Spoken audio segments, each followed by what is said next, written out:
to, after we're done streaming, I have to go get my wallet, which is not in my room, to because this is another thing that the debit card changed.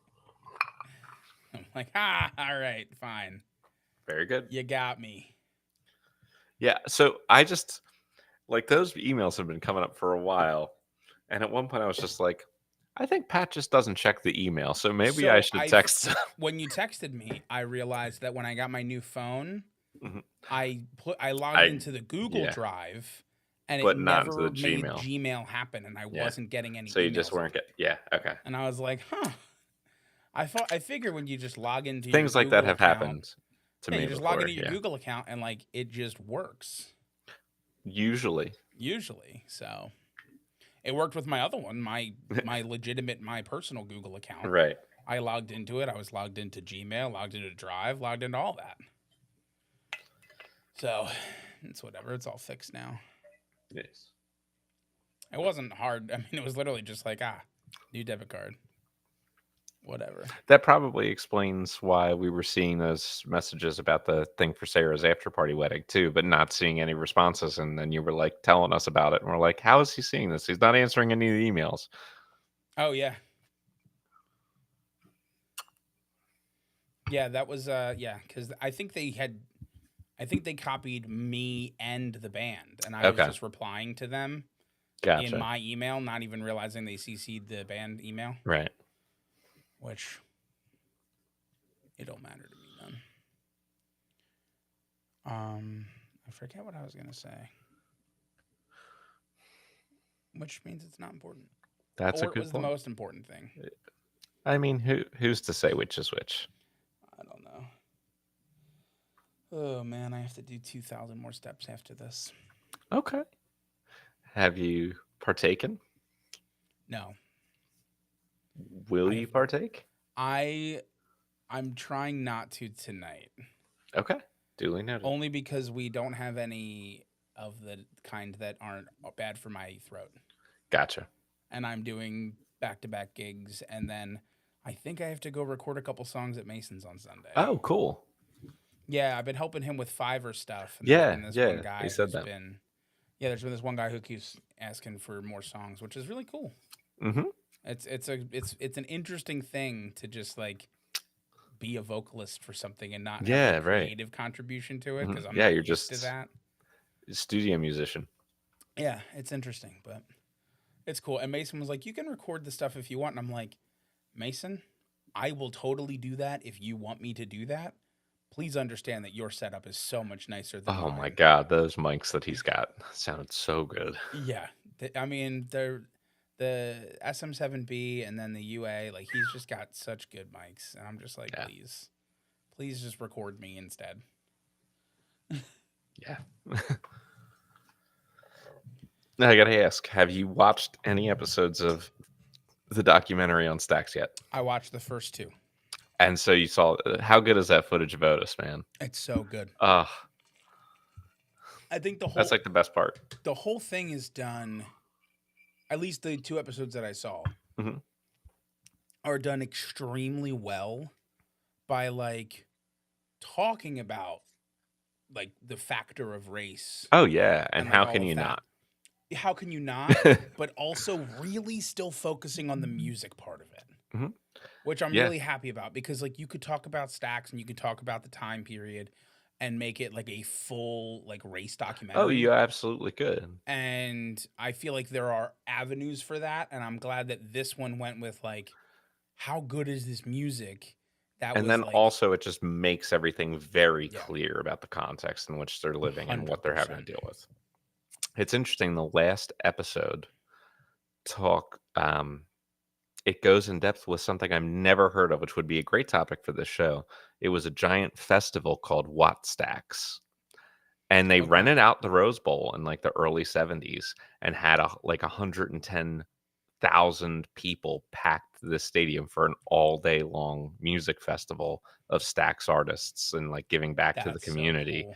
Like the tickets were like $1 for the all day pass, and they gave a bunch of tons of the proceeds back to different charities for um specifically for people of color. Yeah. and the audience was almost entirely black, basically. So, black artists, black audience, enormous music festival, like crazy huge music festival. No one has ever heard of it somehow. That's crazy. I can't wait to get there. I'm like so nervous to get to like the end of the documentary because like obviously I know how Stax Records, Mhm. how the story ends. It's not the best. Mm-mm. So it's like it sucks when you see the people like Jim and Estelle are both like awesome. Yeah. Oh, totally. It's which you knew Yeah. they had to be because everybody in stuff that I've heard before the documentary talk about Stax who are a Mhm. part of it. We're just talking about it with such like reverence, Yeah.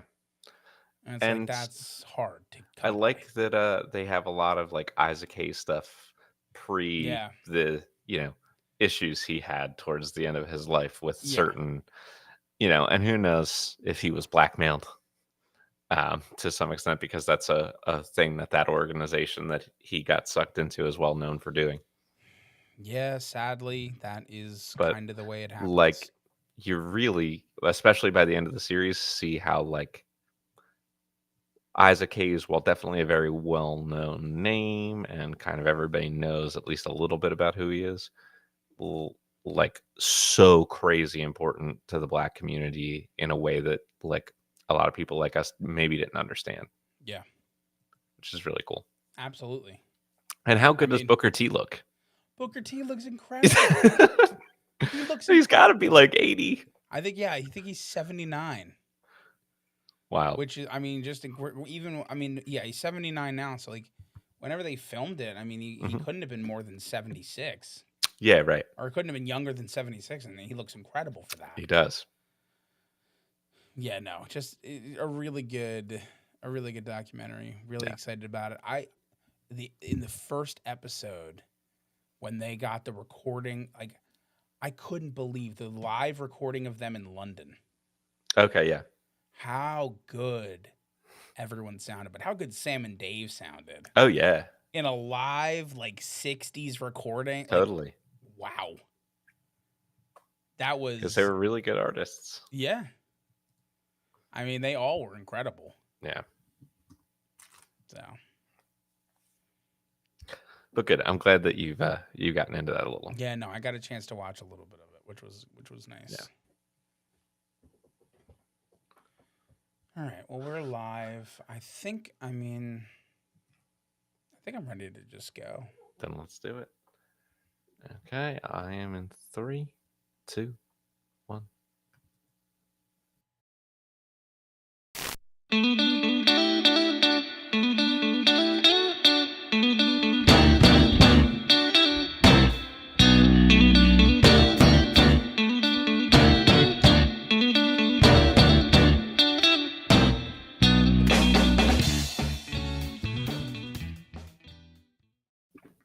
Our name is Totem Talks, and we are a podcast. That's pretty good. That's pretty good. There are more words, but not any that rhyme with podcast. Yeah, no, that's it. Yeah. Okay. There was a couple choices, but There were a few choices, and I wasn't expecting that one, but it made sense and it was great, and I loved it. yeah, thank you. Thank you. Of course. What's going on, everybody? Welcome to another episode of Totem Talks. This is season 7, episode 24, The Pentultimate. I have a button I could play sound effects, but Nope. it's better for me to just go. It's better. Yeah. I agree. Anyway, if you've been hanging out with us all season, we just want to say thank you. If you've been hanging out with us for all 7 seasons, I'd like to say hi, Mom. Yeah. Or I didn't realize or Keith was your mom. parents. Keith is my mom, and that's something we've come to terms with. I'm glad. But anyway, this has been it's been a ton of fun. It's been an interesting season. A season of peaks and valleys Sure. in terms of music listening. Yeah, I they would all even are. say yeah, they all are, but this one has felt particularly roller coaster-esque. Okay. I I've understand. definitely felt like we've gotten some real peaks and then just a free fall of musical nothingness for a while, and then like a quick recovery, and then we're back down. So I it's been a understand. real interesting one, and I'm sure that will continue today. Yeah, I think you're right. And if you are interested, you should consider finding us physically in person. Yeah, that's true. But We can also, be you found should, at our respective addresses. yes, which are beep. But more importantly, you should consider liking, commenting on anything that you find of ours, subscribing. We are streaming currently on YouTube and Twitch and Kick. I believe we're still streaming on Kick. Sure. Why not? And you can find us on those. You can find us under Totem Podcast Network on all of those spots. You can sub, you can comment. We have all of our live recordings recorded on YouTube. So if Right. you want to check out, like if you're listening to the audio version and you're like, I want to check out one of the videos, but I can't make every Thursday. Who can? First, Not not even yet. us. We can't make every No. Thursday. But second off, you can find the live recordings on YouTube, and you can I've check heard of out it. what that's like. Obviously, I want to just be clear. We Let will me be not clear. answer your comments on Can the you give a "Let me recordings. be clear" in the style of a President Obama? Let me be clear. No, I can't. Okay. I mean, that I wasn't can't. terrible. It wasn't terrible, but he is a far greater orator I mean, he than basically myself. owns that phrase to me. Yeah, I I can't would even agree. think it in not his voice. Can you imagine if you only thought things in like the person who made its famous voice? Like it happens sometimes, Sure. but like with everything, it would be a crazy way for someone's mind to work. You're right. It would be. There are probably a bunch of other good examples of that that I'll think of eventually. That's true. I mean, I'm sure you can't hear "Here's Johnny" without that. You know. Okay, I think that's fair. Yeah. There you It's a good one. go. All right, Nick. Enough foreplay. Yeah, stop. Let's go. Who are we covering today? I'm glad you asked. We're kicking things off. We're kick-starting our hearts with Motley Crue today. And then if we're still hungry like the wolf, we'll follow that up with Duran Duran. Wonderful. Wonderful. Also, kudos to you for remembering because I did not remember to tell you what the order was today, and you nailed it. I knew. Don't worry. You I knew. checked. I'm proud of you. I am. I I am thought you would deserving get of it. your pride. You always are. Yeah. All And right. my Well, praise and my yes, love. that's right. That's right. It's reciprocal. All right. I think without any further ado, let's start rolling in with Motley Crue. Motley Crue was an American heavy metal band formed in Hollywood, California, in 1981, and they were active from 1981 to 2002, and then again from 2004 to 2015, and then again from 2018 until the present day. And as far as we know, in infinitum. That's a word. Infinitum is a word. Close enough to it that I'm going to count. I'm fine. Everything's fine. I'm emotionally stable today. Aren't We we? covered 3 albums by Motley Crue. We started with Too Fast for Love, which came out in 1981. We followed that up with Dr. Feelgood from 1989. And then Saints of Los Angeles from 2008. Yes. And Nick, And I will begin. begin. So, just first off, start by looking at the cover of this album. Yep. It is like a pretty. I don't know if you thought this right away or if it was just me, but I was like, oh, it's a ripoff of Sticky Fingers, the Rolling Stones record, which is just the front of Mick Yeah. Jagger's jeans. Yeah. You know, prominently featuring the crotch area. And it's essentially just that, but with leather pants. And I'll say at least like the first half of this record is sort of just like the Rolling Stones in leather pants. In that it is like the 80's early heavy rock glam metal-ish version of what the Rolling Stones had been doing about a decade prior. Like it's all full of piss and vinegar. um, Yeah. and rock and roll like that. And for the first half of it, I had those thoughts about it. I wasn't loving it. I certainly wasn't getting the hype, but it wasn't maybe as bad as I was thinking it might be. But as the album went on, it definitely got a little bit more like theatrically glammy, like over the top, overly showy. I pretty much was getting sick of it by the end. So like at best, it felt like try hard, heavier take on like the raunchiest Stone stuff, and at worst, it just felt like the the beginnings of the biggest excesses of like the hair metal movement, which I find very annoying. Sure. Okay. Listen, I agree with a lot of that. It was all right. It was all right. So are the kids. Yeah, the kids are all right. This was all right. It there was truly, I'm going to be honest with you, nothing to set this apart for me. Oh, not at all. I I was Not at looking all. for something. Like Motley Crue is a name that I've heard a lot. I've listened to some of the songs. I know a couple. We didn't Yeah. cover the ones that I know, but I know a Really? couple. Well, I know Shout at the Devil, and I know it I from was gonna Guitar say Hero. like on Dr. Feelgood, you didn't know Kickstart My Heart? Yeah, I know, but I'm saying like Yeah. the one that I think of the most is because of Shout Guitar at the Hero, I Devil. guess because of Okay. my generation. Shout at the Devil, Sure. and we didn't cover Or that. So girls, girls, yeah, girls. yeah. I don't know. It just felt kind of totally mid to me. It felt, At best. yeah, it felt like very formulaic on like, here's a riff, here's us singing like really edgy lyrics, rinse and repeat for an album. Yeah, I agree. It didn't feel like I was being told stories. It didn't feel like I was being made to feel emotions other than like pure insatiable lust, Sure. which I mean that's what they were going for. That didn't work on 100%. me, but it's what they were going No, for. Sorry, you're Motley not Crue. the You did audience. not fill me with insatiable lust in this album.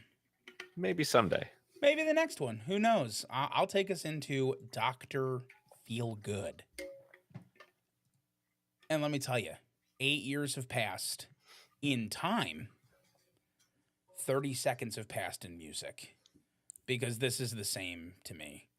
It's it's maybe a little more glammy and a little more edgy. You get songs, some really, really true ballads, such as Slice of Your Pie. I wonder if you can guess what the pie is referring to. Pecan. Yeah, it's definitely a pecan pie. There's also a song, a true love song called "She Goes Down," and some of the words are "She goes down, she goes down, she goes down, down, down, down." Now, can I ask you who sang backing vocals on that? On "She Goes Down," Yeah. Do you uh, know? I I don't know off the top of my head. I did hear a song. I did hear someone, but Do you now this is gonna be tough. You're gonna have to remember all the way to 2 weeks ago when we did our most recent episode. Rick Nielsen and Robin Zander of Cheap Trick. oh, okay, okay. Yep. Honestly, checks out. Yep. Honestly, makes perfect sense. I also, because you said that, I looked at the people who sang backing vocals on this. Mhm. This is Oh, a yeah. ridiculous cast of Yeah, there's characters. some other good ones. I'll let you get into them, No, except no, go for ahead. one. The only one that I have to say is, what on God's green earth was Brian Adams doing in the studio with Motley Crue? Most of these I make can tell you. sense. They Steven Tyler record was you know there. why? They recorded a lot of their albums in Canada. Okay. And Brian Adams is It's just in Canadian. every Canadian studio Yeah, I at the assume. same time. Yes. That makes sense. Did they just play the song a bunch and then it was just stuck in his head and he's That just could be singing in it. the other room and they recorded him hot mic style? Because I have a hard time imagining Brian Adams, like of everything I do for you fame, Yeah. like of heaven fame, of Summer of Summer of 69 '69. fame singing a song called Same Old Situation or Sticky Sweet. Yeah, that part is interesting. I mean, I'll It's just certainly say that weird. Jack Blades from Night Ranger and Steven Tyler from Aerosmith are Yeah. probably the two big other ones that you were thinking Yeah. Well, about being in there. the fact that Steven Tyler sang backing vocals on Slice of Your Pie makes the most sense of anything I've Sure. ever heard. Yeah, that I agree. Like I actually agree with that. fully fits into the 2 + 2 = 4 range of things you just know Yeah, exist. no, I agree. However, I want to be clear. I'm saying most of this in jest. This album was bad, and the lyrics were very derogatory and derivative, and were trying to again fill me with insatiable lust, and again fell short. Yeah, I mean, I'll say you put it a lot better than I put it in my notes, where I just wrote at the end, the lyrics are questionable. um, Yeah, but by questionable, I basically mean everything that you said. Um, and look, I think the biggest difference here between this and their first album is maybe that their like characters are more fully realized, like they're fully the big hair and makeup yeah. androgynous characters that they create for themselves with their stage persona. Um, and it's very not for me. It is very not for me. And I what I think that go there's ahead. an authenticity that can be achieved by that. Sure, Like I'm not saying like I do think there is a realm where people like authentically do that. And there's bands that we've covered that authentically hit that like hair metal, and it's just like a euphoric thing for them where they are sure. truly that. I don't buy it. Like it's truly who Motley Crue Uh, is. Fair enough. That's me. Yeah, these guys are crazy. So recording this, their producer described them, quote, as four LA badasses who used to drink a bottle of wine and want to kill each other. Um, so basically, they could not be in the studio to record this together. So they had to bring people in one at a time to do their parts. Oh my gosh. And I guess they kind of I will say one thing that you usually hear on albums, when something like that happens is it feels like a little sanitized, a little chemical, a little uncanny valley, even like just not quite human, like a little Yeah. mechanized. It's Um, much harder to get the feeling. Even if and cuz I think for our albums, I can hear the w- difference from when we overdub everything and when we do like um live recording of rhythm guitar bass and drums. Like I can tell right away. sure, but I think there's something to be said of at least having everyone in the studio. Because I Oh think yeah. that there's been a couple times when we've recorded where we basically pieced. There was a song on our new album, Parts of Me. Right. We recorded that piece by piece by piece And then you because came of in and we were like, conflicting "No, schedules. fuck that." And then we Yeah, re-recorded the entire thing all together as a group. exactly. Like, due to scheduling stuff, we could only get in like bits at a time. Like you and I could go, Yeah. you and Alex could go. And so we built the song, got there. I started laying the track, and we were Just all like, just "Nah, like, "This is bad," it's not it." and we just redid it all in studio. Like, it's hard to capture the emotion of a band. It's one of the reasons live 100%. shows are typically better. Yeah, totally. Unless the band's not good. Well, yeah, that's talent level Yeah, aside. agreed. All right. Let me get into Saints of LA here. Um, so this is their most recent album. Sure. There is um it's it's not plainly bad on its face musically, but it hasn't grown at all, and I'm just sort of like, you know what I mean? It's not like horrible to listen to in the way that some bands that we've covered just are like, "Oh, this is irritating all the time and I want it to stop." This can Yeah. kind of fade into the background without like being super, dissonant and horrible.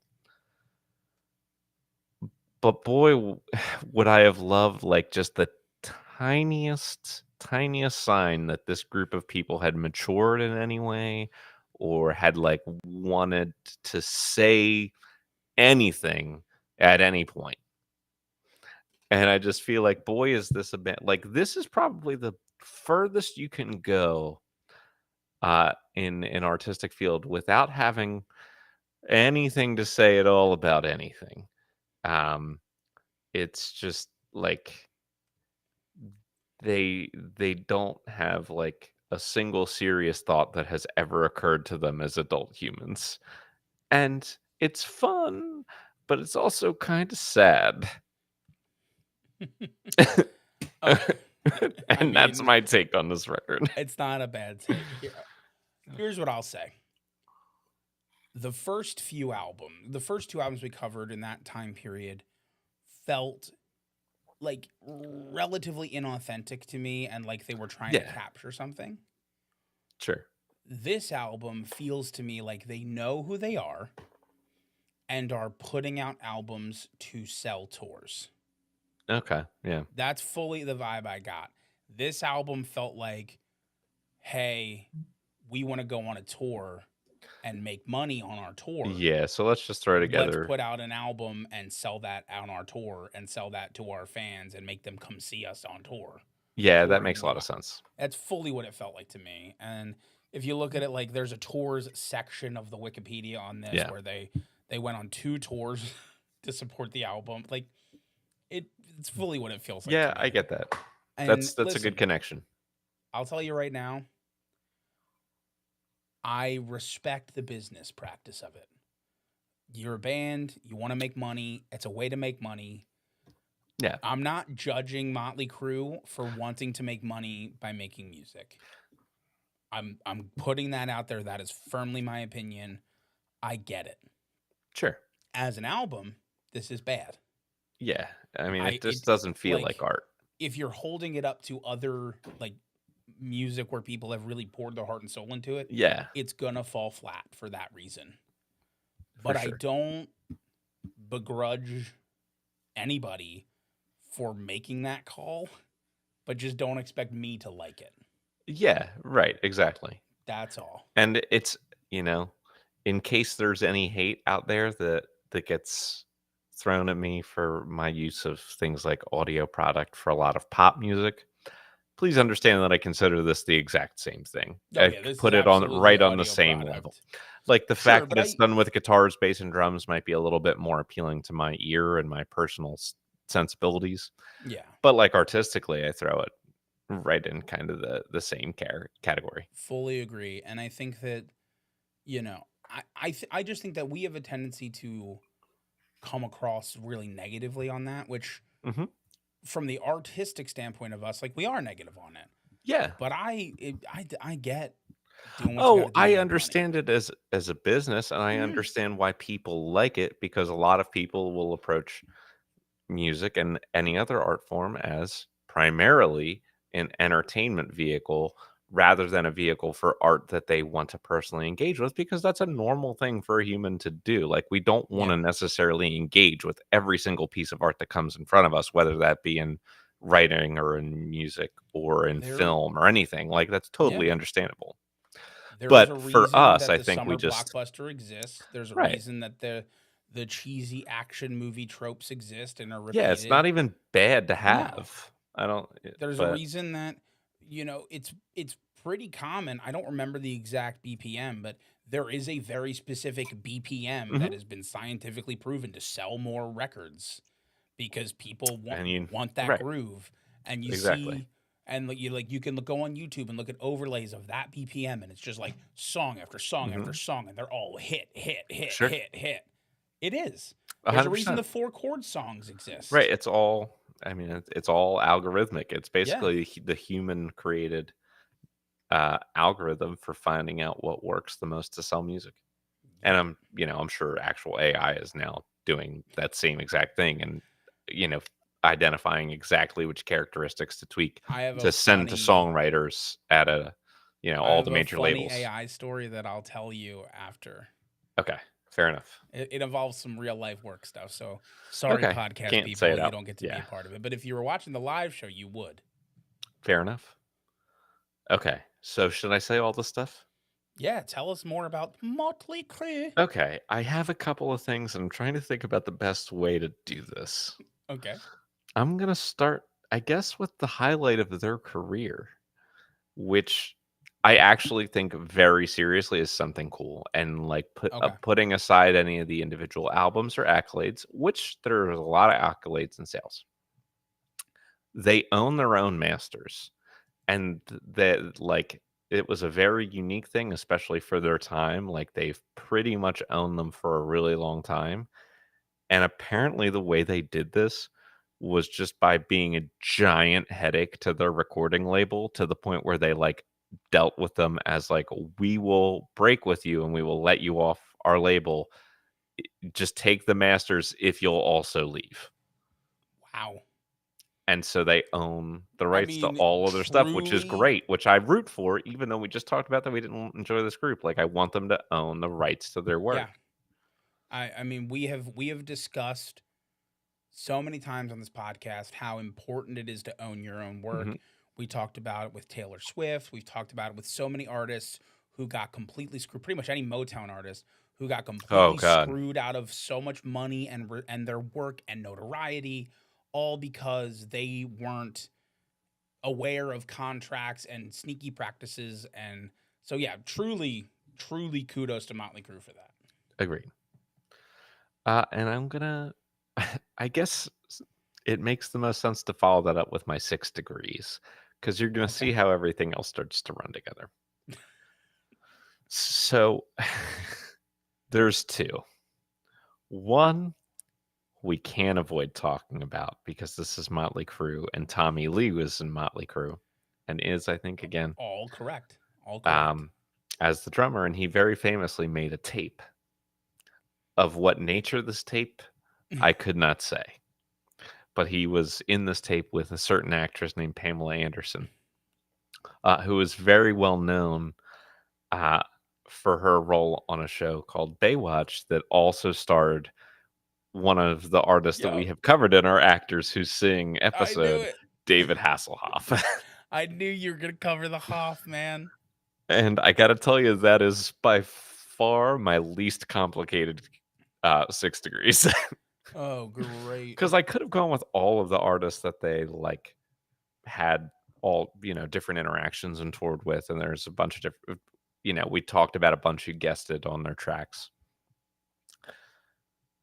but there's also like a biopic that was made of them, I think in 2019, called The Dirt, and it stars someone you might know. I don't know how to pronounce his name. I want to say Ivan Rion Rion, Okay. but he portrays Mick Mars, the guitarist, um, from Motley Crue. He's better known as Ramsay Bolton in Game of Thrones.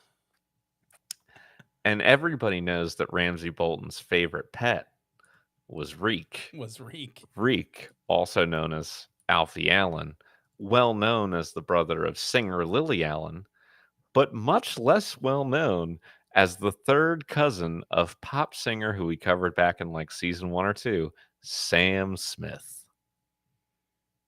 Yep. Good old Ramsey. Yep. Good old, the Ramsey connection. So there it is. I mean, Flaying a Man might come up again based on some of the stuff that Motley Crue was into. Pretty sure it's close. It's close. I'm gonna open up with the nice thing, and then I'm gonna say everything else. Here's what I was able to come up with. One, Tommy Lee, despite some other things I'm gonna say about him later, is in fact an advocate for animal rights, and almost more importantly, the best thing Tommy Lee ever did, I think, happened in 2007 at the MTV Music Awards. And do you know what he did there? Didn't show up. No, but he got in a fight with Kid Rock that led to Oh, Kid Rock being cited for assault and pleading guilty to assaulting someone. It's So gonna be that's on it's his gonna be criminal tough record. to make me dislike Tommy Lee right now. Yeah, you love anyone who would fight Kid Rock. That's a great start. It's you've really put him on a pedestal for me. Right. And you know what? If they had that one feud, I would say that's not unique at all. Yeah, Because a lot of artists have a feud. totally Like normal. Rick and Dave Davies from the Kinks hated each other, or Nolan Liam Gallagher from Oasis. Like everybody, like there's stuff like Yeah. that. If you're Or brothers and there's you're in a like band, you you probably may hate hate each each other. other. Yeah. Or they're like certain band versus band things, Yeah. or even if they're just constructed by the media, like are you a Beatles or a Stones person? So like these sorts of feuds exist, or even members who are not related, like for instance Roger Waters versus basically everybody else, or all of the Eagles against each other. But Motley Crue has a lot of feuds. Like they have a list of feuds with other artists that include Metallica, Dave Mustaine, Guns N' Roses, Godsmack, Steel Panther. But they also have the feuds with members slash former members, including guitarist Mick Mars, who is not Ramsey Bolton, who Who's is correct? He's not Ramsey he is Bolton. not Ramsey Bolton. But at least as of 2023, he was suing Motley Crue for unpaid royalties. So at least there's some sort of suit over that.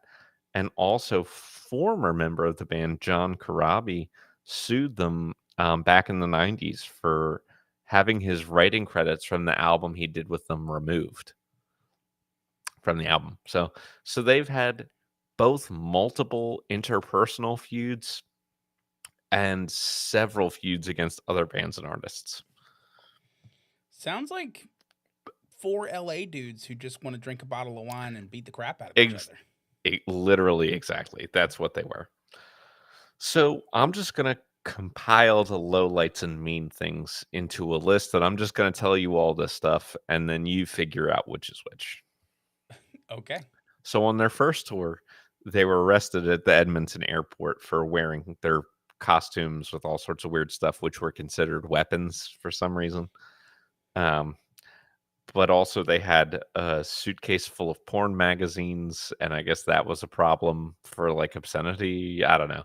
But like that was all they were arrested at the Edmonton airport for that You need a stuff. whole suitcase full of I don't porn? I don't know why. It's very strange. Um Just buy porn where you are. I understand that. Listen, it's their first tour, so this is the 80s. So mhm. you can't just like walk around with a cell phone full of porn or like a laptop Right. full of whatever. You need a whole briefcase full. It Just bring a seems like a lot. magazine. It Bring seems like a lot. one. It seems like a lot. Also, like you're going on tour. You're a relatively successful band. Like you're probably gonna just meet Yeah. chicks. You're probably gonna meet That's women true. This is yeah. in the 80s. Right. So also they followed that up by immediately having a fake bomb threat called in against the bands to the show. These are all turning out to be PR stunts. Like very intentionally, the band did certain things in the way they dressed so that they would be arrested and have the porn mags found out.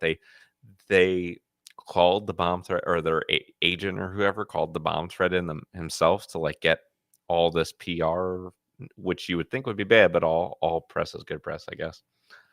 For the Um, people they're catering to, I'm yeah, sure that, oh, they're so edgy. right. And then Tommy Lee threw a TV out of an upper story window at the hotel they were staying at, and the band was banned from the city for life. A maneuver that has been often lampooned is the hotel trashing, Uh huh. and specifically the TV out the window. Well, there you go. This is where it Yeah. comes from. So now I'm going to go back in time a little bit to when the band started, and it basically started out of like a couple of other bands in the area, kind of like members come and go, and they wanted to change things up. And so there was a group called Sweet 19 that Tommy Lee was playing for. Um, and there was a guitarist and singer named Greg Leone. I also knew a guy named Greg Leone when I was a kid. Not the same guy. That we know of. Just want to make that sure. I'm pretty sure because he was like around the same age as me, and he probably would not have been in Motley Crue before I was born. Did you meet his dad? No, I didn't. That could have been him. He was a drummer actually. So, Ah, huh? the pieces Okay. are all It's weaving yeah. Hold together. on a minute. I'll tell you something else about him later. Um, but anyway, they're auditioning bassists. They're looking for people. They're going around the scene trying to get this new group together. And they encounter Nikki Sixx, who is, of course, the bassist for Motley Crue, and most people have probably never heard of this Greg Leo guy. So Tommy and Greg, they're talking, and they're like, "Wow, he's really great on stage. He's got a great presence. He's got, he's got all everything except for he can't really play bass. He's not very good at bass." And Greg was basically like, "Dude, like he can't play bass. We can't have him in the band. Like I know he checks all the other boxes of like he gets the chicks riled up and he's got like his on-stage persona and the cool outfits and hair and the great presence, but he like sucks." So There's of course, there's a prerequisite to be an instrumental player in a band. there there should be. So here's the thing. Um, Tommy Lee hired him anyway, and then Greg quit right away in protest. So he's like credited as being in Motley Crue in like 1981, but never really being, he never recorded with the group, or even though he's one of the people who's going on to start it. And he did, I think, end up playing with a couple of other bands of acclaim. Let me see, A Quiet Riot and Dokken. So two bands I have heard of. He ended up playing with Wow. instead. So that was another thing. Um, well, it doesn't get better from here. Tommy Lee, we'll continue with him for a bit. He pled no contest to assaulting Pam Anderson in 1998. Also in 1998, he pled, no, I think, no contest to assaulting a Jewish photographer. And during that trial is when it came to light the fact that he has a tattoo of a swastika, which is not a great thing to get tattooed, in case anyone wanted to know. Yeah, no, definitely not I something you wouldn't want on your do it. body. I would not want that associated with me in any way. Um, a year before, in October of '97, the band started a riot in North Carolina. They had allegedly made a bunch of racist comments to a black security guard and poured beer all over his head and incited a riot in their audience. Um, this one is a case that came against Tommy Lee that he was totally cleared for. So I want to make that clear. But just knowing all the other stuff that surrounded this band, like I had to wonder why it would be included on a biography of him. A Yeah. 4-year-old child drowned in Lee's pool Oh, during a birthday party for his child's like fifth birthday party, which is awful in every way. And the family did sue him for negligence, but they did not win the case. So there clearly wasn't enough evidence there for negligence.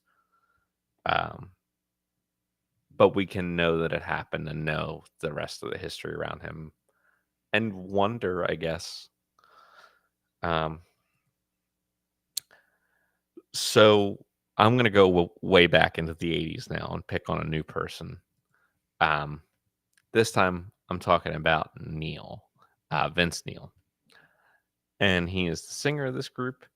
And in 1984, on December 8th, he drove drunk, got in a head on collision, and killed the Hanoi Rocks drummer, Nick Dingley.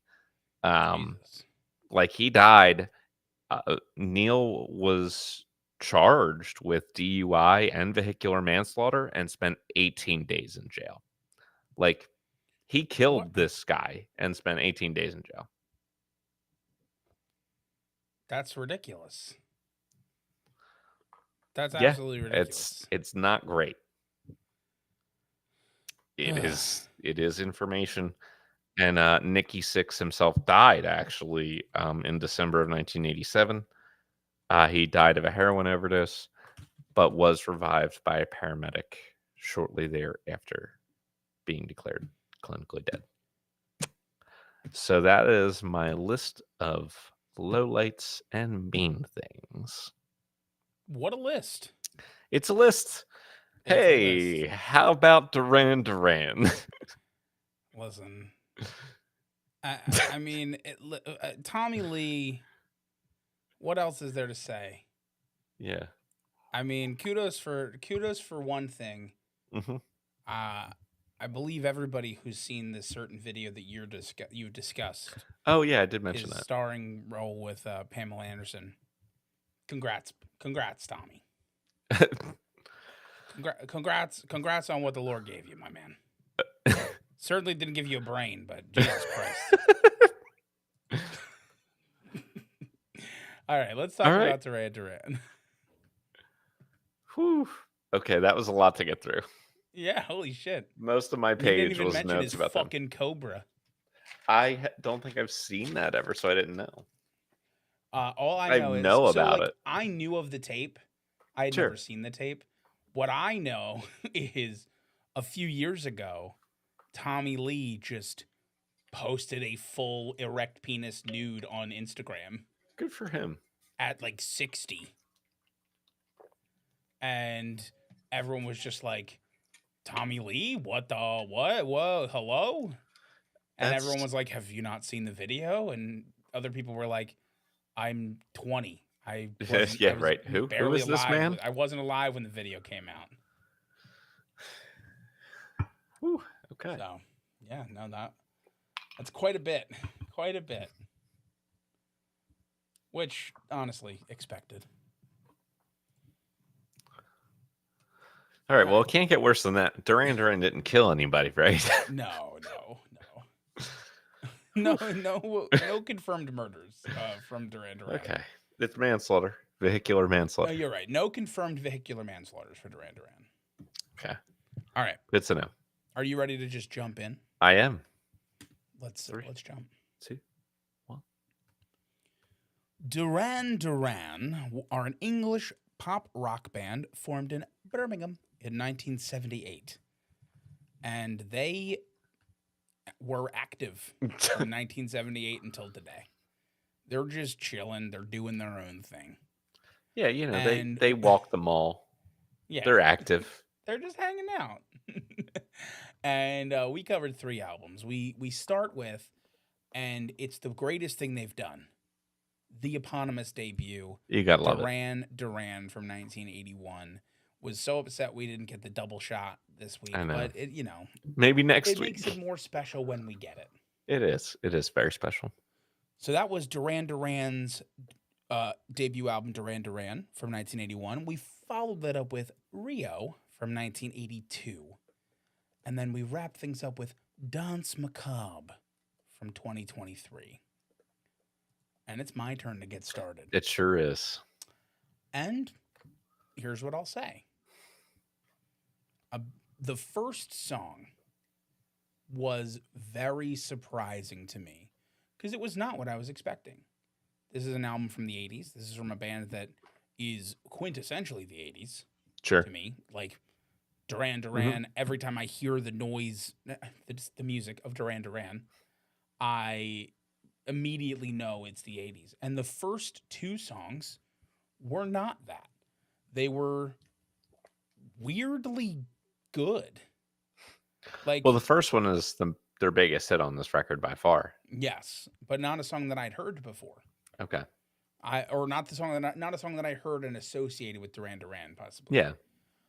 But the first 2 songs did not feel like, I didn't hear a ton of synth. I didn't hear a ton of, and then song 3 really got the ball rolling on that being a lie.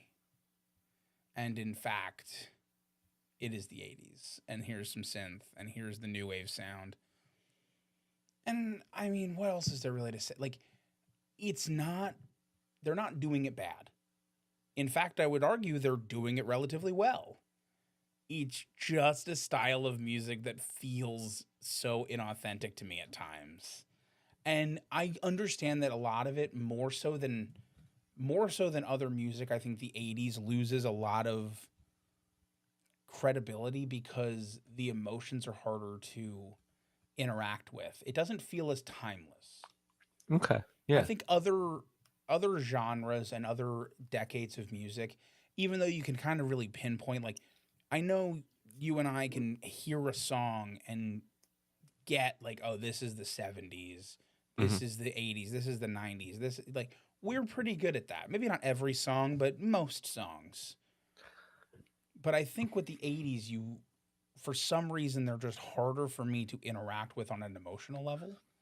And that just instantly pulls me out of a lot of it. Can I make an analogy? Sure. Think about a lot of like Pixar style animation films from the 1990s. 100%. I'm with Now, you.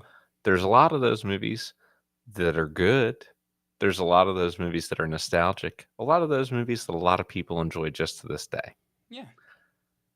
But also the technology is so early in its infancy that you're like, we have gotten a lot better at what people look like. This is not a person. Oh boy. Like, especially after watching it for the first time in a while in, say, current year. I mean, Yeah. like, oh, this is what animation looked like? Digital animation in 1993? Go. Yikes. I challenge you, Sure. listener, especially if you're around our age, go back and watch Toy Story. You don't have to watch the Yeah. whole thing. You don't have to watch the whole thing, but I bet you in your head, you are not picturing what that movie looks like. You Exactly. have upscaled it Exactly. in your own brain. It's the same thing that happens with video games all the time when people are like, I used to play Legend of Zelda all the time as a kid. And then you go play it and it's pixels and dots. And you're just like, Yep. huh, this isn't like I Right, and it remember doesn't it. make it bad No, at necessarily. It all. just like really dates it. Yeah, and And it's a really great analogy because that's exactly what's happening here. This is just a dated album. It was it, it was fine. It was fine. I will say I think that comparing them to Motley Crue in terms of the level of authenticity of the group, I do get more authenticity from fully Duran agree. Duran. Fully agree. I get that this is a style of music that they're interested in and want to make Mhm. more so than I get that from Motley Crue, where I I just agree. kind of get the edgy vibe from them. Like they're just trying to be edgy and Mhm.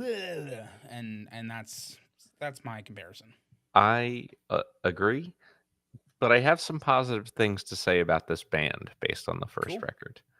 Um, one thing that's neither positive nor negative is you can tell the new wave is very strong with this group right from the start. That is obvious to me. Um, I think that both the guitarist and the vocalist are super recognizable. That's something that some big bands from this era, whether we love them or hate them or somewhere in between, a lot of them, like U2 would be a really good example. The style of vocals and the style of guitar playing are both really recognizable as the group right away. So I think when you have such a strong, like, timbre to your instrument that people can pretty much tell right away what band is playing, even if they haven't heard the song before. That is a good quality for a lot of bands to have. Yeah, I would agree with Um, you there. and there's got to be something else. There were some cool bass parts sometimes. Sure. I heard two influences from the 70s on this record. One was in the bass parts where on occasion, not in every song, but in one or two songs, there was a lot of like disco influence, which I actually thought brought a lot. So like hearing disco style bass lines in these songs, I think really helped with the like movement and feel of them so that it didn't become like overly computerized in the way that it felt or not human enough. Right. And um the last track especially, which I think was all instrumental, gave like I can hear where the electronica aspects of this part of 80s music maybe gets influences from Bowie's Low album, which is an album I really like. Um, and I can hear where that might have influenced a band like this. And now I move on to Rio. And this album has the songs that I knew for sure on it. Yeah. The two songs that I knew by far the best from this band um, are both on the first half of this disc, and I don't love this style of music. What? I know, I know. How unexpected from It's you very from our, unexpected. you know, X number of years of friendship. Exactly. But I don't think that Rio's a bad song. I don't think Hungry Like the Wolf's a bad song at all. And I don't think this is a bad album. In fact, I think it's sometimes even very pleasant to hear, but also not a thing that I would listen to on my own because of how 80s it sounds. Like it's not made for me. I don't love it. I'm never going to go back to it. But I didn't mind a minute of it, really. And I think that's the kindest thing I can say about an album in this style. Cool. All right. I will I will expound upon that a little bit. Obviously, yeah, Rio and Hungry Like the Wolf, both on the A side of this, both gigantic hits that put Duran Yeah. Duran firmly in the zeitgeist forever. Uh, that being said, this is also not my style of music fully. So like we both are on the same page on that. I have less outright dislike of it than you, I think, Sure. but it's still not the best for me. But one thing that I'll talk about here is like it's just there's not a lot of lyrics here. There's Okay. just not a lot of lyrics here. Like if you listen to the songs, what are they about? Like Couldn't tell you. unlike with Motley Crue, like you knew that they just wanted everyone to fuck. Sex. Yeah. They were just like sex, sex, sex, sex. Oh my god, that girl has 100%. sex. That girl's so hot. Sex, sex, sex. This I'm listening to it and I'm listening to the song and I'm reading the lyrics and I'm going, what are we talking about?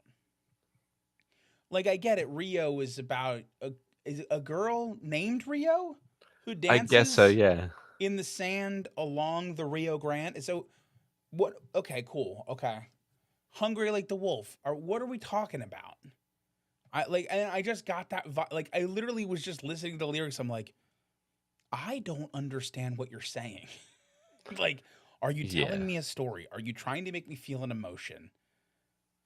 So that part of it aside, like I don't have anything bad to say about the lyrics. Like they didn't feel overly sexualized or overtly negative or really misogynist or really like cliche. They Mhm. just were confusing. Alright. That's that. And then the only other thing that I'll say, which was a little bit of a negative, because I actually did enjoy this album Sure.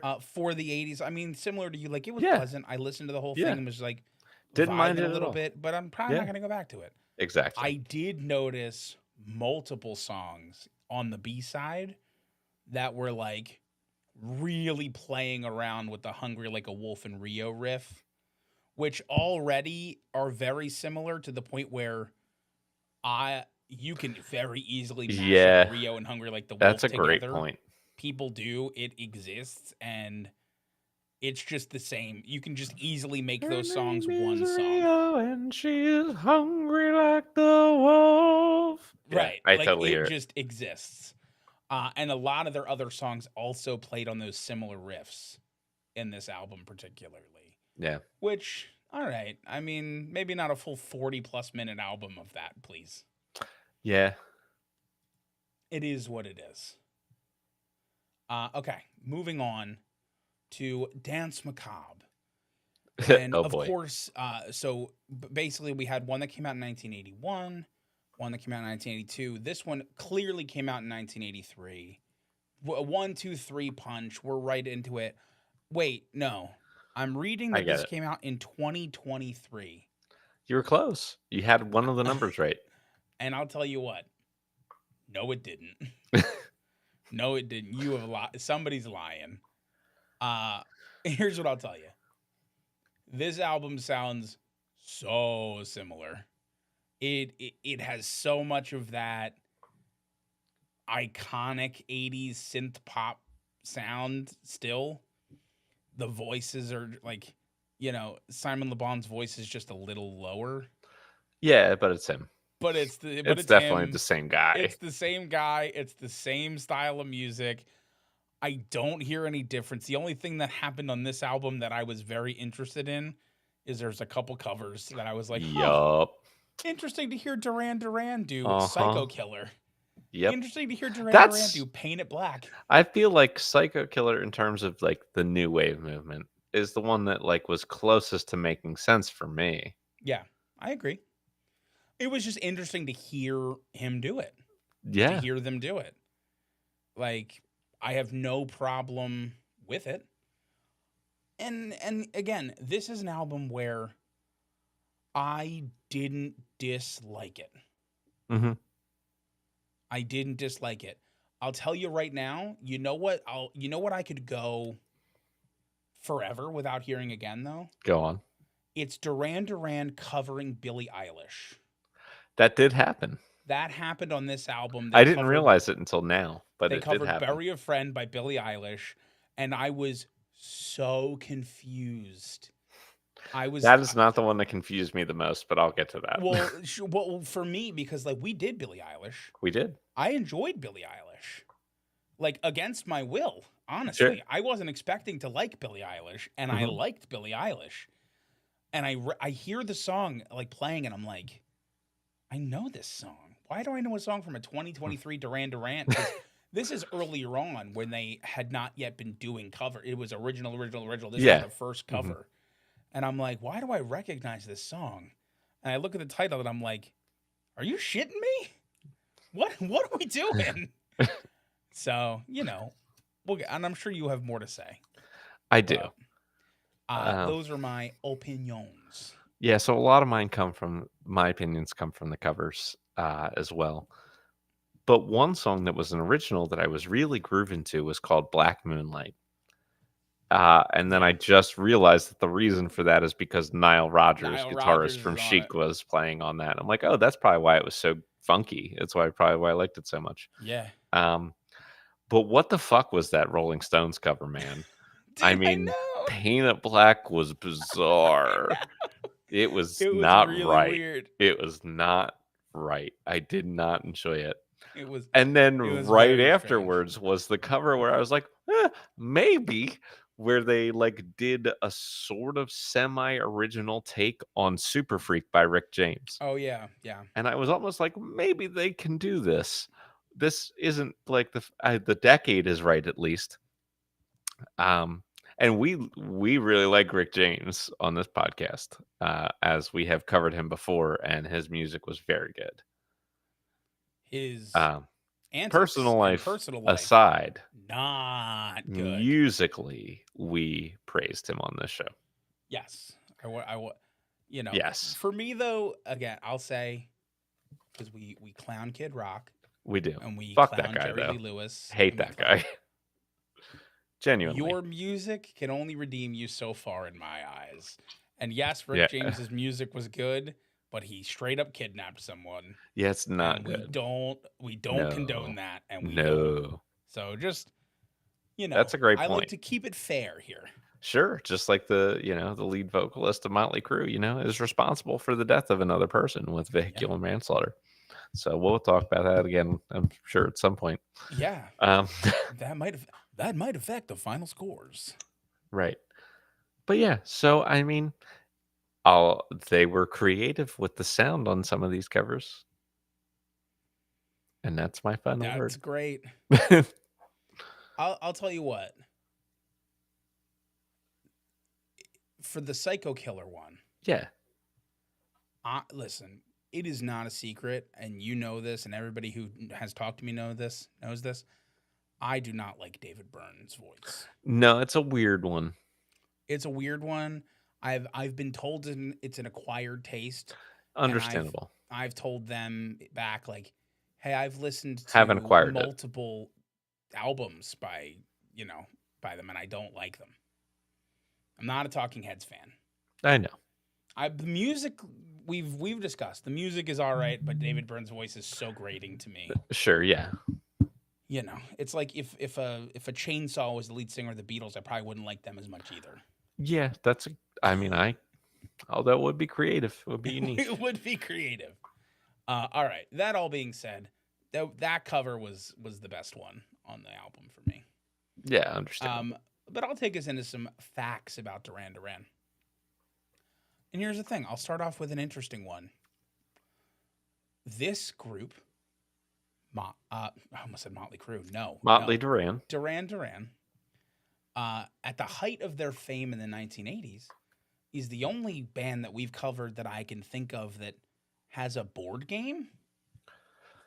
Okay, I'm listening. I'm Not sure like Kiss does. not, I'm sure the but Kiss does, not. just So because what I want capitalism. to be clear, not like Beatles Monopoly or like Beatles Trivial Pursuit or like no.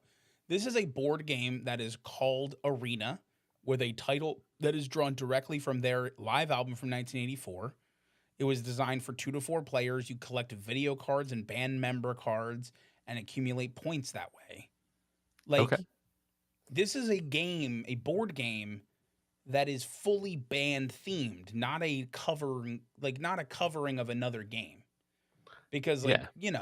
Milton Bradley, who released this game, and like all the major or Hasbro and Milton Bradley, they release like celebrity or media versions of games all the time. Yeah. But I thought it was very unique that this is a group that had a board game designed around them. That is pretty interesting. Yeah. I'll allow it. And then something else that was another unique thing that also kind of like a low lightish thing, but I don't count it because technically the band was on hiatus. But during the 1985 hiatus of the band, not an official hiatus, but when they weren't touring, Simon Le Bon got some attention when his yacht, Drum, lost its keel and capsized during the Fastnet race. And long story short, Le Bon and the crew members were trapped under the boat inside the hull for over 40 minutes before being rescued by the Royal Navy. Scary. So very scary. And after that, they went on, Le Bon and Drum, the yacht, went on to participate in more races. Okay. And he eventually sold Drum, and then also sold the events around the Drum story, which were chronicled in a 1989 movie called Drum: The Journey of a Lifetime. So, well, you got to give him credit for consistency. Yeah, just thought that was cool. Drum. A unique story. Now, highlight. And let's be honest. This is Duran Duran. There's a number of highlights I could have chosen. They have 2 Grammy wins, both in 1984 for Best Video. Both of them are for the same thing. Sure. They also have Still the count. MTV VMA Lifetime Achievement Award that was awarded to them in 2003. Did they fight Kid Rock there?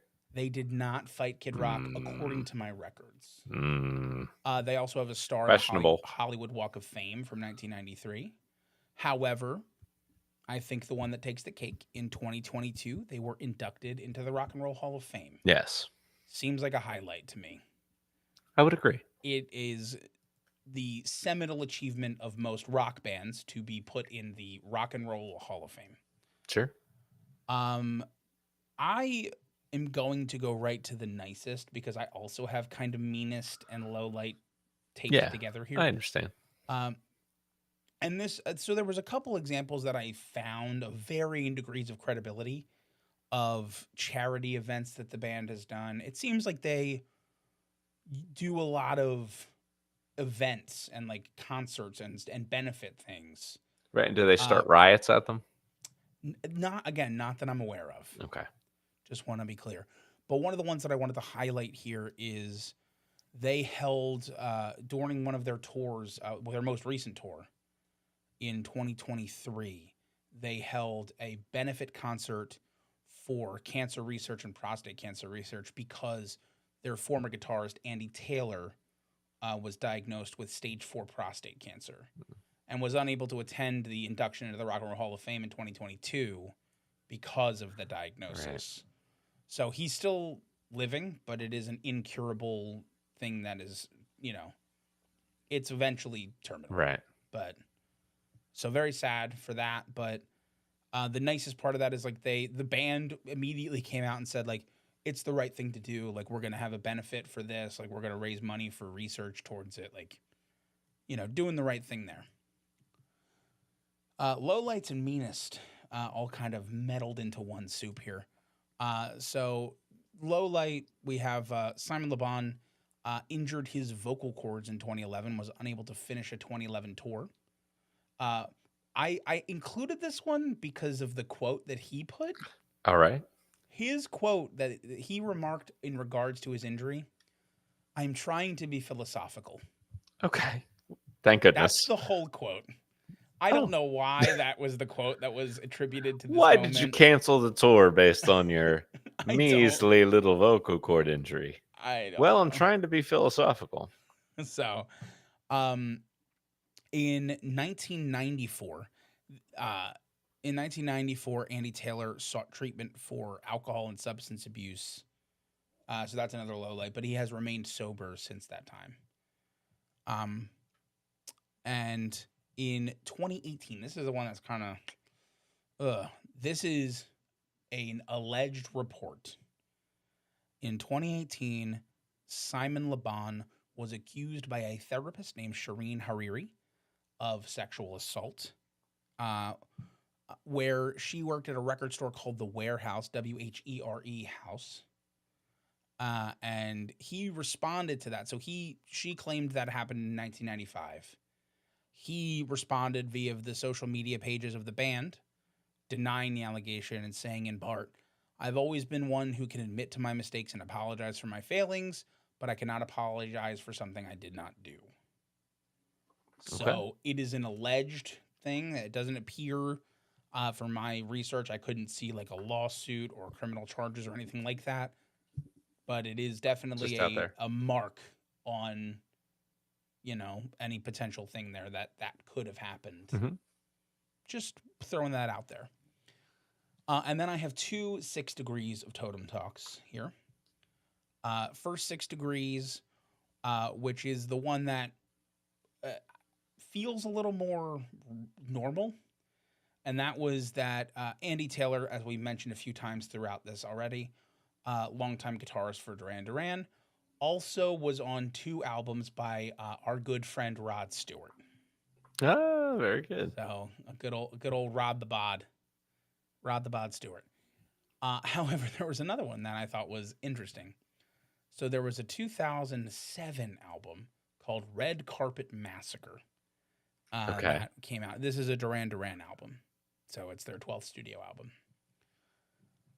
Producing this album and also performing backing vocals on multiple tracks on this album, you have Timbaland, who we did not cover, No. but Justin Timberlake, who we did as a member of NSYNC.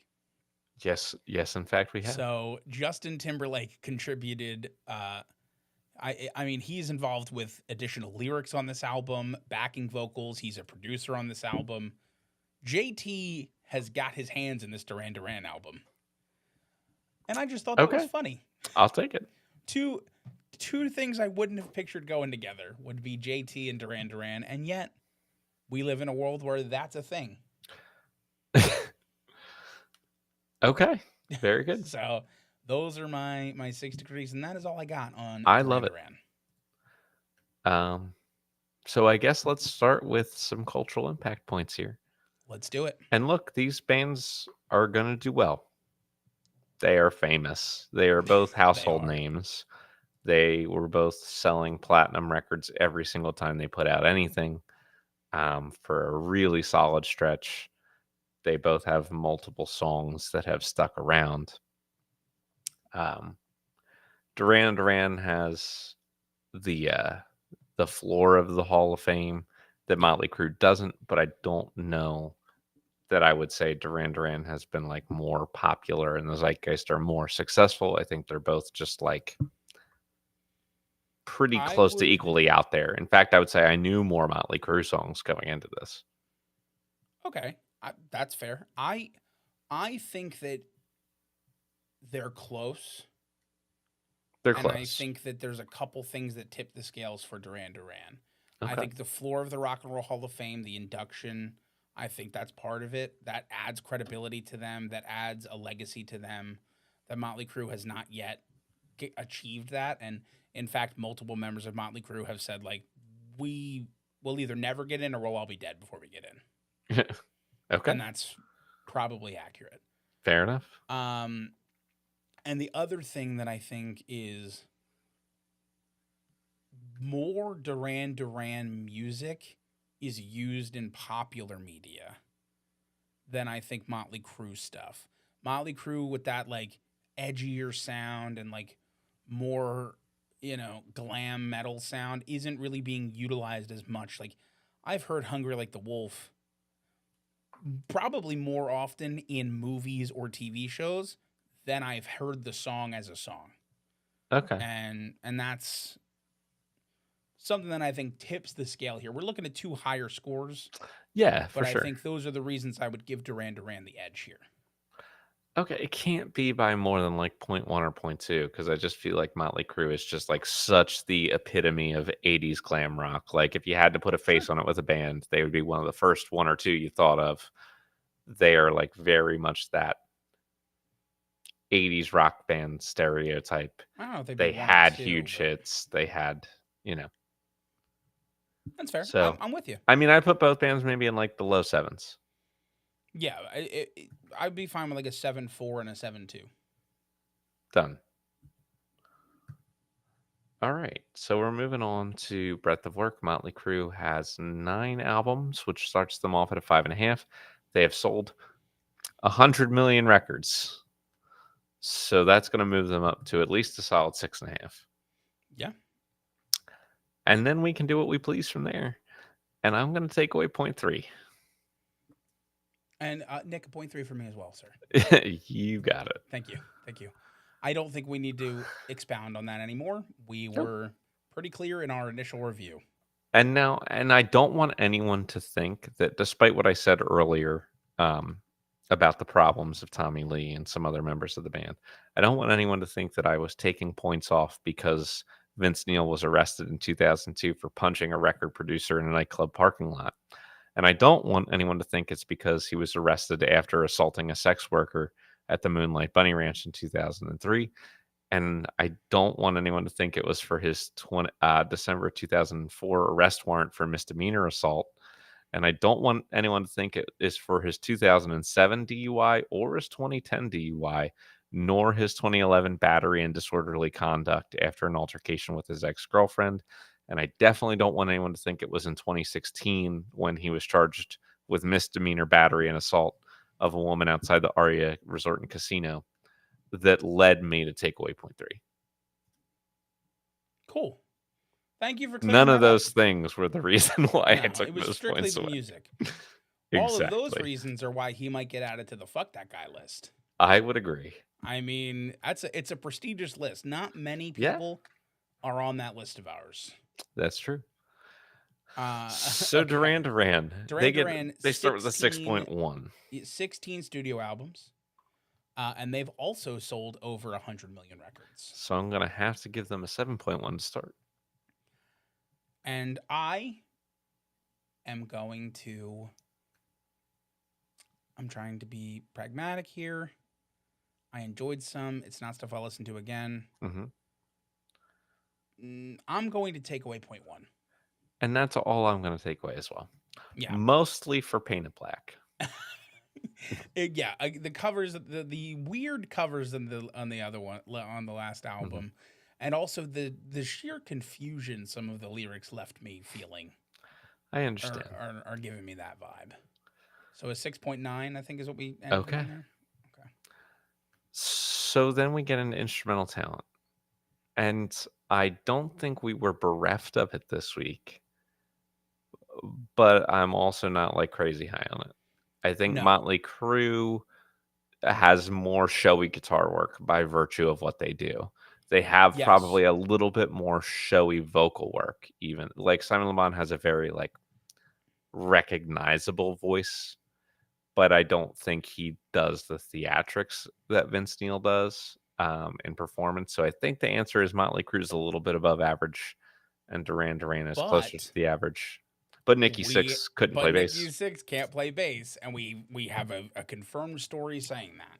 Yeah. And I also you don't really hear I mean, much bass yeah. in Motley Crue's stuff for I But guess a everything reason. else is done well, I think. I mean, I Oh wouldn't yeah, we're hammer not them for talking not about being good musicians. yeah, no, we're not talking about taking away like a whole point for that or anything crazy, but Yeah. it's something to consider there. But I Like, mean, like, the answer is like in the fives.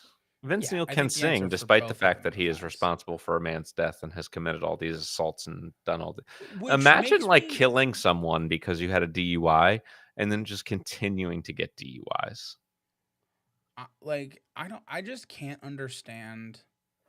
I guess it's one of those things where like when things like that happen, right?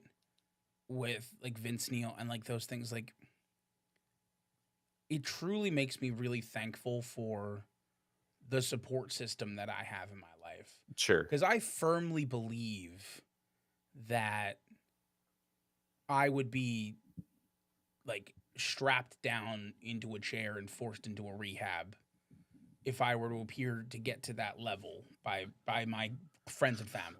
Yeah. And so like it's one of those things where like uh, as I get older, like yeah, fuck that guy. Hate that. I mean, that's the Sure. scummy behavior from him. It's also very clear that he's got an alcohol addiction and a Oh, clear sickness. obviously. Oh, yeah. And like, why are like where is your support system failing you? Yeah, exactly.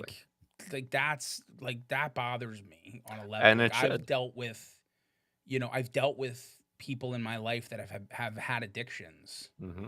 and like you have to have a support. You have to be a support system. Yep.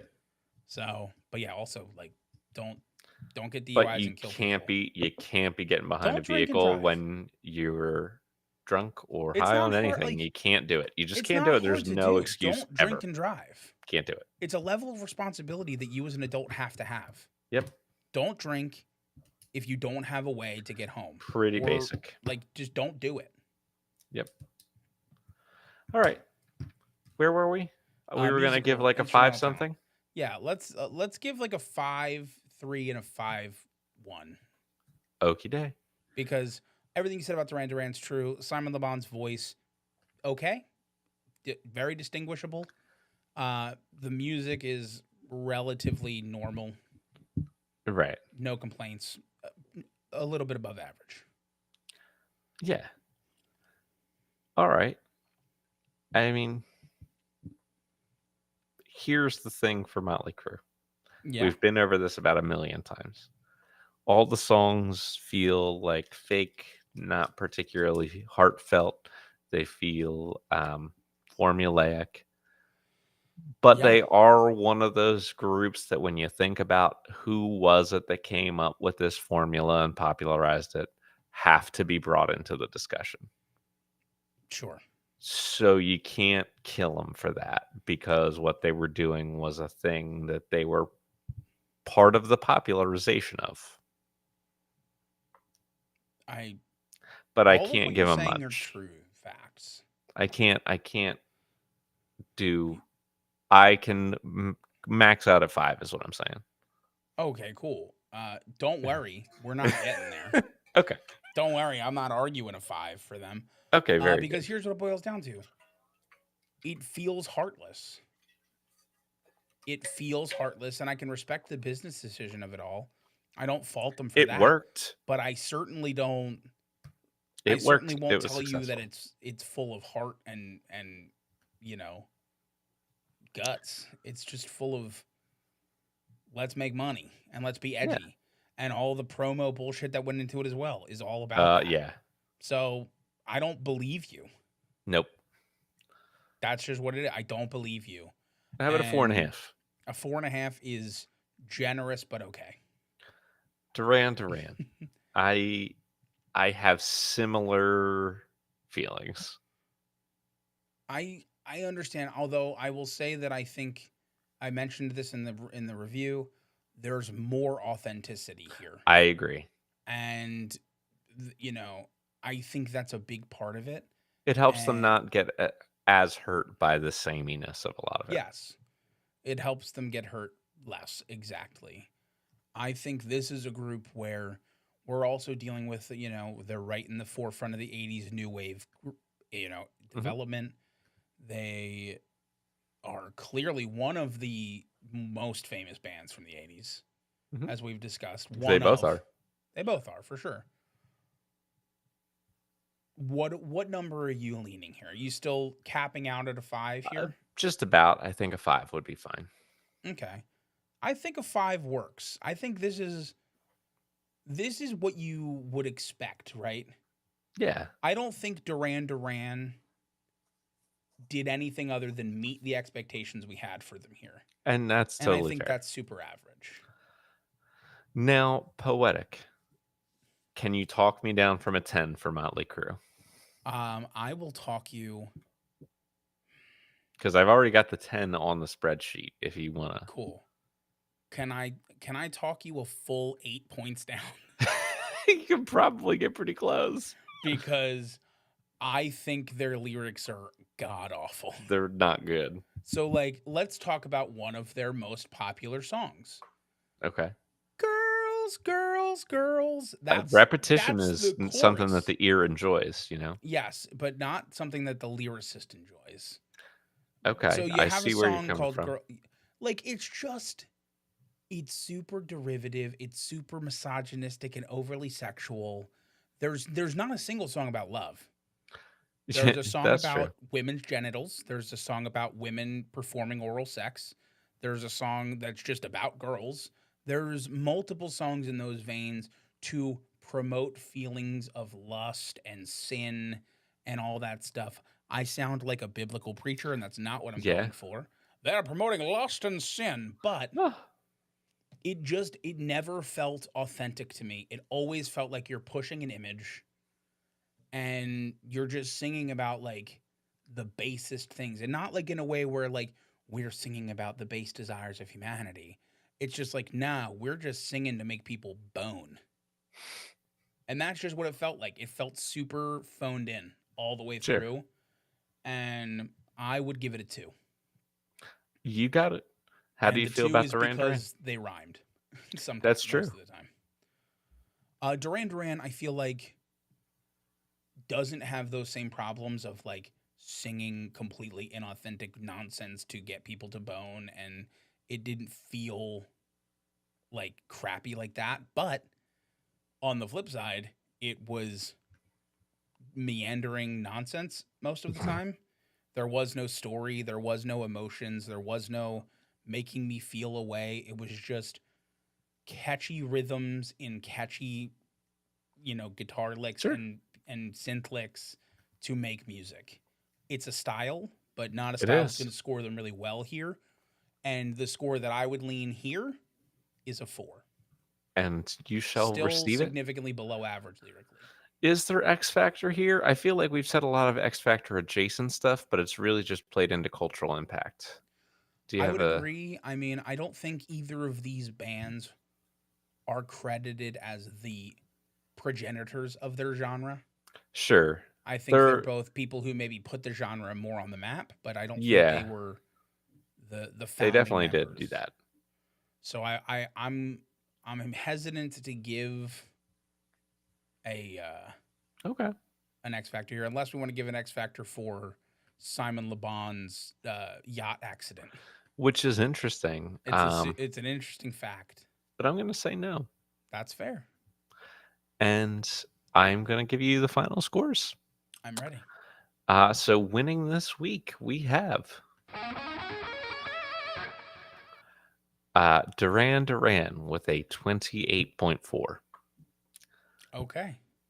And Honestly, yeah, that's is a low score. sure. I kudos for winning the episode.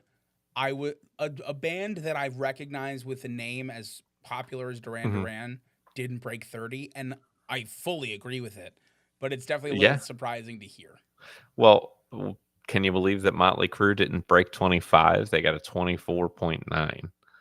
So that's probably the lowest score for a band of that level of fame. It's true. And I'll tell you what, it's a little high. Yeah. Yeah, didn't enjoy him at 24.9's worth.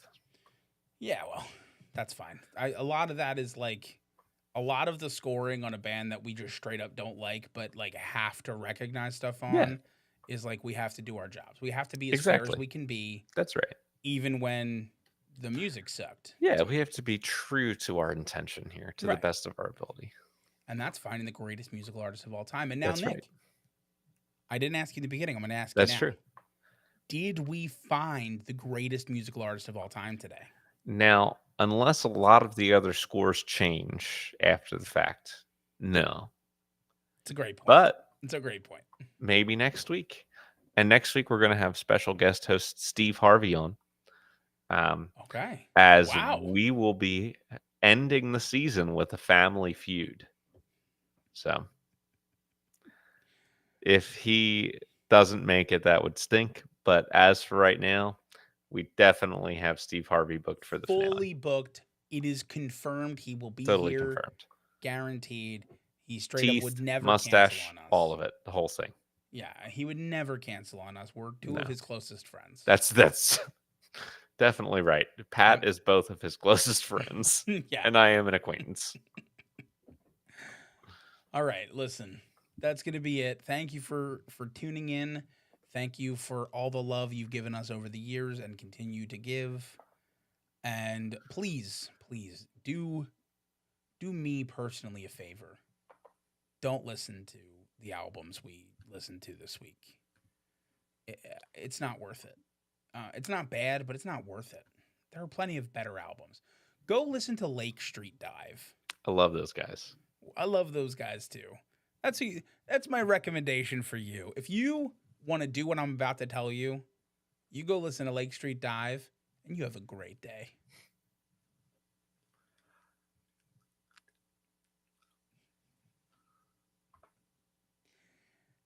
Of course. Yeah, obviously. Of course. Yeah, that went about as well as I thought it would. Yeah, I agree. Honestly, not surprised at all that Motley Crue's got all that bullshit on them. No, Like, not at all. not Like, at all I assumed it surprised. was going to be there to some extent, but I didn't realize it until today. Yeah. Oh man. Yeah. Yep. His mustache will be here. You do have to book them separately. Yes. Yeah. You do. Yeah. It's interesting, but we might even have to put them on two separate cameras, or have His like teeth one. are going to get like Yeah. at least this part of his face is going We'll to be have to adjust the lighting of the pod for that. Yeah. For sure. That's okay. So We'll make it work. Do you want the parent or the child? Which one? Here's the thing. I I'll be real don't with you. care. I'm not going to dislike either one. Okay. Like, to listen to, I've heard enough of both of them to know that like I'll have a fine time with either one. So whichever one you won't gouge your eyes out listening to. Holy cow! Dad's first album went 9 times platinum. Is it the album I'm thinking it is? It must be. It has the song on it. Yeah, then of course it did, dude. Holy cow. Listen, all I'll tell you is I'm hoping we can bring them back together because they are estranged right now. Oh, good. I'm hoping that one of them will listen to this and it'll bring them peace. Yeah. Wait, what? Okay, I see. So it seems like pretty much post 1990s, Dad didn't do anything in terms of sales. Yeah. Of course. Yeah. Of absolute course.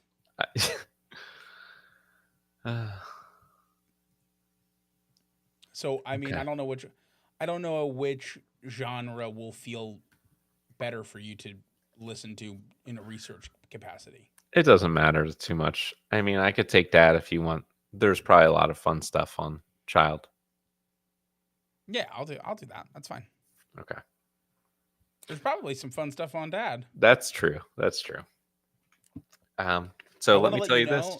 Go ahead. that song is already stuck in my head. I don't know well enough for it to be stuck in my head, and I hope to always feel that way.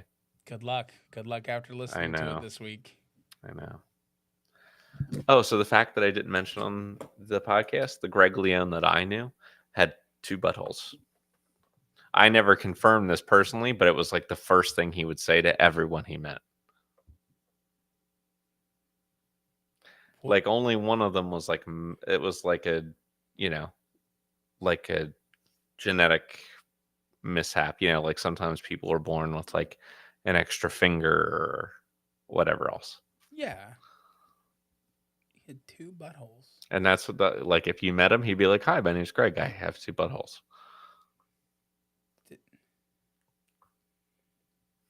Was one of them Again, I just can't confirm. I One was, it was like an appendix. Like it didn't do anything. It was just there. how far did the second butthole go? I don't know. Like Couldn't have gone far. at what point is a butthole a hole? Because like is it Instead of just like a butt divot, yeah, like at what point is it just like this a looks like a butt butthole but it depression. doesn't go anywhere? Like I don't how know. oh, this is a real philosophical brain teaser you've given me. Yeah, that's I right. can't wait You till can think about this until next this might be the week. first question I start asking people. How many buttholes do you How have? far does a butthole have to be a hole? I don't know. Question of the day for sure. It's a I good can't one. wait to go ask Sydney that exact question. She's gonna be like, "What is What? wrong with you? What happened?" Okay. But my fun story that I didn't tell on the Yes. pod, involving AI and my job, Okay. this isn't company. my company. There is a number of lawyers getting in like serious trouble and like sanctioned because instead of hiring a bunch of paralegals to They're having draft their motions and their things to send to the court, they're having like Chat GPT draft motions. And the problem with that is Chat GPT is making up the case studies that they're using for the like yeah, they're that's just what it like does. they're just like draft me a motion to dismiss this case like and cite sources, and it just goes blah, blah, blah, blah, and then like like there were lawyers just turning it in thinking it was just compiling facts, and it was not. It's generating Yeah, it just fake makes stuff lawsuits, up. fake precedent. Yeah. And the other lawyers were like the like opposing counsel was like reading this and being like, we can't find any of these cases that you're Yeah. talking about. And so the judge, like, the judges are like finding out, and like there's lawyers Yikes. that like yeah, so I don't know if like if a lawyer gets sanctioned, like you can go to prison. Sure. Like that's not just like, oh, a slap on the wrist or you get fired or disbarred. Like you can be held in contempt of court and get sanctioned, and you basically have to like usually what it becomes is you spend your weekends in prison. Okay. So it's Well, I like could see how it would be akin to perjury. yeah. You're essentially lying about case law and Yeah, like there's definitely precedent of like a lawyer getting sanctioned by a court, and like I think there's one that I read that was like for 10 months he worked 5 days a week as a lawyer, and then Friday night after work like went home, got changed, turned himself into the county jail, spent Friday night, Saturday night, Sunday day in the county jail, and then back out and work like that for 10 months. He did that. yikes. And like that's so like it's crazy. Yeah. But it doesn't surprise me No. because I'll tell you, the kids are all doing it with everything that they write. Yeah. So it's only a matter of time. Which just is wild to me. Yeah. All right, Dude, I'm gonna pee my pants. I got to tell you, I'm gonna leave you with Go this ahead. one fact I'm reading about. Father's album. Okay. It ranked 43 weeks in the top 10, topped by only one album in country history, which is "Rope in the Wind" by Garth Garth Brooks. Okay. Brooks. So Okay. crazy. We're gonna have a fun conversation. Yes. All right. Go pee. I will talk to you soon. I'll see you tomorrow. I'll see you tomorrow. All right, y'all. I'm out of here as well. Thanks for hanging out. Thanks for tuning in. And we'll see you next time. Hopefully Thursday, but there are no guarantees in life. So it could be anytime. But probably Thursday. I would assume Thursday. So goodbye.